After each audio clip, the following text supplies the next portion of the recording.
मवियाच्या जागा वाटपात वंचितला लोकसभेच्या 12 जागा द्या, चारही पक्षांना समान जागा वाटप व्हावं, वंचितची मागणी।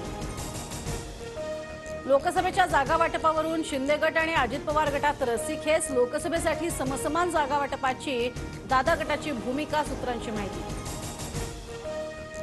शिंदे गटा एवढ्याच जागा द्या, महायुतीत समसमान जागांचं वाटप व्हावं, मंत्री छगन भुजबळांची मागणी। तर आमचे आमदार तुमच्यापेक्षा जास्त हे लक्षात ठेवा, शंभूराज देसाईंचा पलटवार।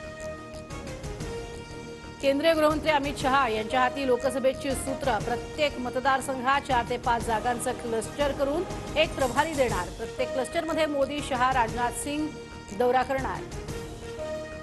अजित पवार आणि नवाब मलिकांमध्ये तासभर चर्चा, अजित पवार गट सत्तेत असूनही मतदारसंघात कामं होत नाहीत, मलिकांची नाराजी, सूत्रांची माहिती। महाविकास आघाडीच्या शेतकरी आक्रोश मोर्चाला सुरुवात, सुप्रिया सुळे, अमोल कोल्हेंच्या नेतृत्वात मोर्चा। तर 30 डिसेंबरला सभेच्या समारोपाला शरद पवारांची सभा।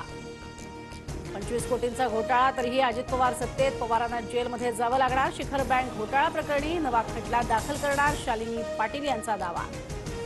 आज मातोश्रीवरती उद्धव ठाकरे लोकसभा मतदारसंघाचा आढावा घेणार, दुपारी 12:30 वाजता बैठकीचं आयोजन।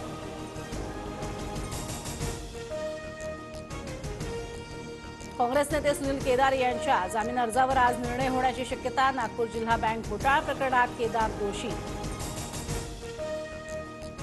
आरक्षणाचा प्रश्न मार्गी लागल्यानंतर शेतकऱ्यांच्या मुद्द्यांसाठी भिडणार, दूध, कांदा, कापूस, सोयाबीनसह शेतमालाच्या दरांसाठी मनोज जरांगे आंदोलनाच्या तयारीत। मराठा आंदोलना दिवशीच ओबीसींचं सुद्धा आंदोलन होणार, प्रत्येक जिल्ह्यात लाखोंचे मोर्चे काढणार, ओबीसी नेते प्रकाश शेंडगे आक्रमक। उपमुख्यमंत्री देवेंद्र फडणवीसांना जपानच्या कोयासन विद्यापीठाकडून मानद डॉक्टरेट पदवी प्रदान, डॉक्टरेट उपाधी जनतेला समर्पित, फडणवीसांची प्रतिक्रिया। ऊस उत्पादक शेतकऱ्यांसाठी मोठी बातमी, राज्यात यंदाचं एफआरपी धोरण जाहीर, ऊसाला प्रति टन 3150 रुपये इतका भाव। समृद्धी महामार्गावर भीषण अपघात, साईबाबांचं दर्शन घेऊन शिर्डीहून चंद्रपूरला परतणाऱ्या भक्तांवर काळाचा घाला, 7 जण गंभीर जखमी। चिंताजनक, देशात गेल्या 24 तासात 600हून अधिक कोरोनाबाधित, 2 रुग्णांचा मृत्यू, सक्रिय रुग्णसंख्या 4000वर। पुणे शहरातील हवेची गुणवत्ता खालावली, शिवाजीनगर, स्वारगेट भागात अतिप्रदूषित हवा।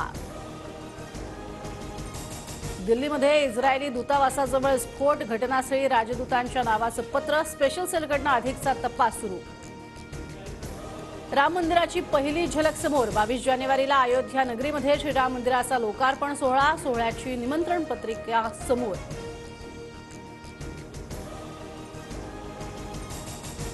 देशभरातील 15 राज्यांमध्ये दाट धुकं, दिल्लीमधील 150 उड्डाणं आणि 14 रेल्वे उशिरानं सुरू, दाट धुक्यामुळे दृश्यमानता कमी, अनेक ठिकाणी अपघात।